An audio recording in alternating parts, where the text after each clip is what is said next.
Okay. Are you going to move them for me? Brilliant. So I think Thorsten's done essentially answered, or did my first slide for me really, which was what is the evidence for minimally invasive mitral valve surgery, which is what we've been talking about for the last half an hour or so. And Thorsten made the point, and I agree with that actually there is equipoise in both clinical opinion and in the research data about the benefits of minimally invasive mitral valve surgery. So if you look at clinical opinion, it's very varied, and I'm sure most of you have been to lots of meetings where you've had the talk or the debate about how you treat degenerative mitral valve disease in 2016, and there have been very vociferous arguments for doing it minimally invasively, and equally very vociferous arguments for doing it with a conventional technique. And actually, it was during the university 2 years ago when Fred Moore and Frank Wells had a debate about this subject, where the idea for doing a trial first came to my mind. Because there's quite a lot of equipoise about the value of the two operations, there's quite a variation in clinical practice. So in the UK, very few patients have minimally invasive mitral valve surgery, whilst in Germany, it might be up to 50% of patients who are being offered this operation. But it's certainly not routine, and there's certainly no support from the NHS in terms of the way they commission services for this operation. Thorsten already showed this slide. This is the ISMIC's consensus document that he referred to. And the key finding from this document really was that they didn't have good quality data to come up with any reasonable recommendations. And the key recommendation was that there should be future trials which are essentially designed to compare minimally invasive with conventional surgery. So until you compare the two, it's very difficult to say whether one is better, worse, or the same. So that's the idea for doing a trial. Why hasn't this been done before? The consensus document is 6 years old, I think, now. And that's because it's quite a difficult trial to do. There are lots of real challenges when you're designing a trial like this. And what we've done over the last 2 or 3 years is try and wrestle with each of these challenges so that we come up with a trial that will answer the question that we're seeking to answer. So there's controversy about whether there's equipoise at all. So some surgeons think they know the answer already, and so it's quite hard to get them to randomize patients to a trial like this. There are lots of different outcome measures that you can look at. Patients want to look at different things, cardiologists want to look at different things, surgeons want to look at different things. All that feeds into the number of patients you need to do a trial like this. There's an issue about expertise. We've talked a little bit about it, but clearly it's a complicated operation that takes time to learn, and so any trial that you design has to take into account the expertise of the surgeons involved. And of course, there are only about 2,500 to 3,000 patients in the UK who have mitral valve repair surgery as a medical procedure. So you're looking at a complex multi-centre trial. So lots and lots of things to wrestle with. But our argument, and I'll argue now and have done successfully in the past, that the opportunity to do this trial in the UK really now exists for the very first time. In the UK, it's not a default operation for patients. So patients can still be randomised because actually less than 5% of patients have this operation at the moment. For the first time, we now have a number of well-established units, so the idea of a multi-centre trial starts to become much more feasible. I've got some of the units up there. The units in white are already definitely taking part in the trial. The units in yellow will take part in the trial if we need more units. The units in red are units where there's quite a lot of minimally invasive mitral valve surgery going on, but are not currently part of the trial, and we still have to work with them to see whether we can get them to join the group. But you can see now that there are lots of centres who have a programme, which means that a multi-centre trial becomes a feasible thing to try and plan. The timing is perfect because the NHS is beginning to think about commissioning for quality, and increasingly GPs and patients, which is one of the things that Thorsten referred to in his talk, are influencing commissioning. And any operation where there's potential to save cost across the whole patient pathway, not just what happens in the hospital, is very attractive to the NHS. So the opportunity is now in the UK for this trial. Next slide.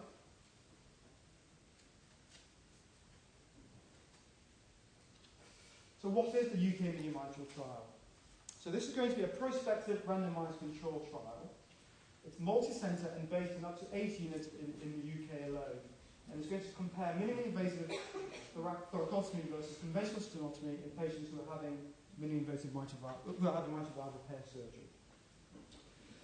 It's funded by the NHS through the NIHR, and it's through the HTA funding stream. And it will be the largest ever randomized controlled trial for minimally invasive cardiac surgery ever done anywhere in the world. So it's a unique opportunity, and this is one of the things that the NHS is really good at doing. So it's a real opportunity for us to answer this question.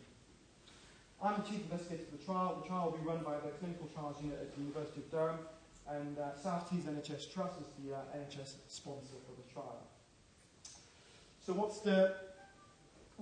does the team look like? So this is the team. We've tried to put together a group of people who are going to help us design the very best study to answer this question. So it includes minimally invasive enthusiasts, but importantly, it also includes people who don't do any minimally invasive surgery, and people who are, I guess, have been, as part of our community, sceptical about the approach. And the role of having those people in there is to try and help us to design the very, very best study so that the conclusions are credible and can be applied across the whole of the NHS. There will be an echo core lab, which is run by a cardiologist at James Cook, and there's a large health economic component of the trial, which is run by Luke Bill at Newcastle University. There's going to be a lot of oversight, so there'll be a data monitoring committee headed by Alan Bright, and a trial steering committee headed by Simon Ray, who some of you might know is running the UK asymptomatic mitral valve trial as well. So a lot of people in there to try and influence the design of the study. And the Durham Clinical Trials Unit will hold the whole thing together. So the trial starts in June with an initial pilot phase of 6 months with 4 units, Middlesbrough, Blackpool, Kings and Basildon. And we're looking to recruit over 4 years, 400 patients having isolated mitral valve surgery done. The patients will be followed up for a year after their initial operation.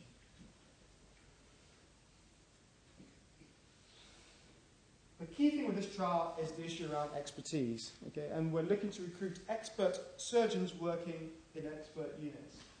So to be an expert unit, we've put some criteria around the definition. So you have to have a unit that's embraced the idea of minimally invasive mitral valve surgery and would have had a program running for at least a year and would have performed at least 50 operations.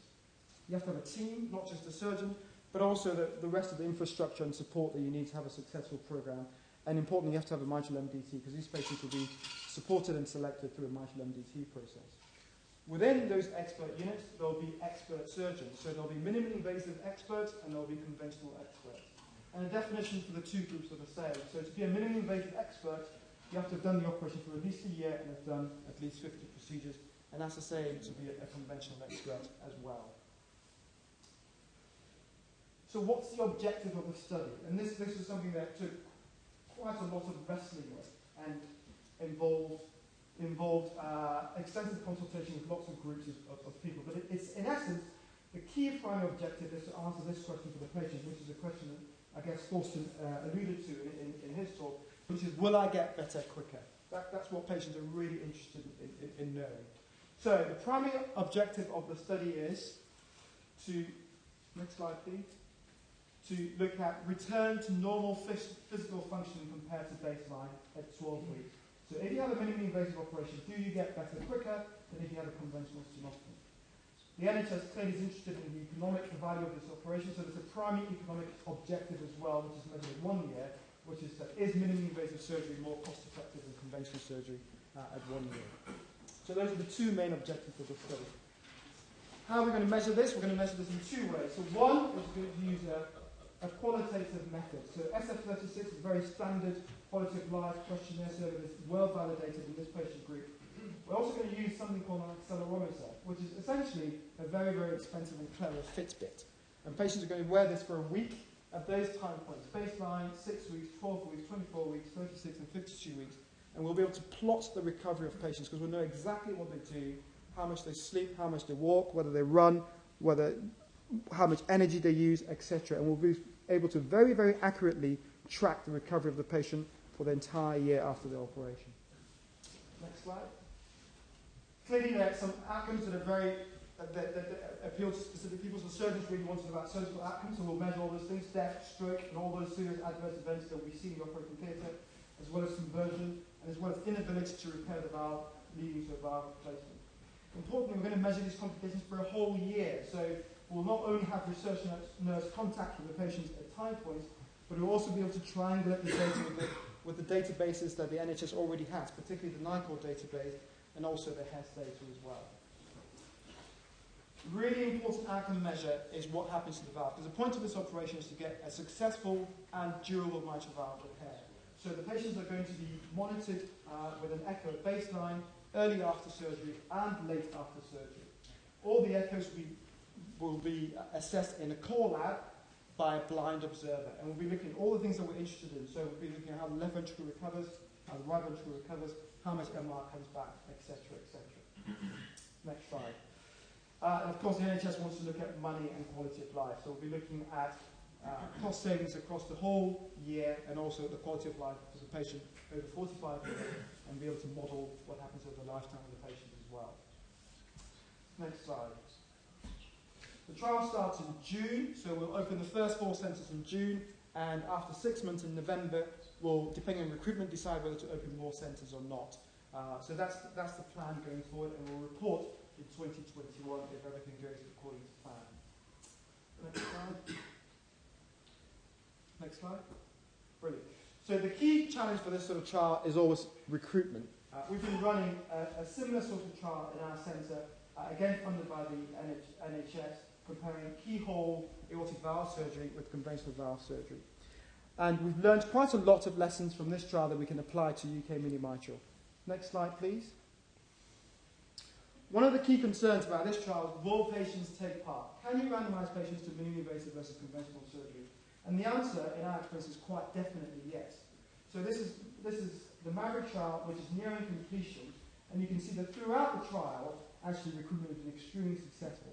And if you have surgeons who are able to explain equipoise to patients, all the data we've got and all the work we've done shows that patients will want to be randomised to these sorts of trials. Last slide. So just to conclude, this is going to be quite a challenging trial to do. And I remember when I first presented this to a group of surgeons, Hugo Bannerman was in the audience and said, oh, this is a trial that you can never do. And I think in some ways that phrase encapsulates some of the challenges we will have. But it is a hugely exciting opportunity for us to be able to do this, because it answers once and for all this question that comes up time and time and again: what is the value of this operation, and why do we have to put ourselves and our patients through the learning curve which we've been talking about? Thank you.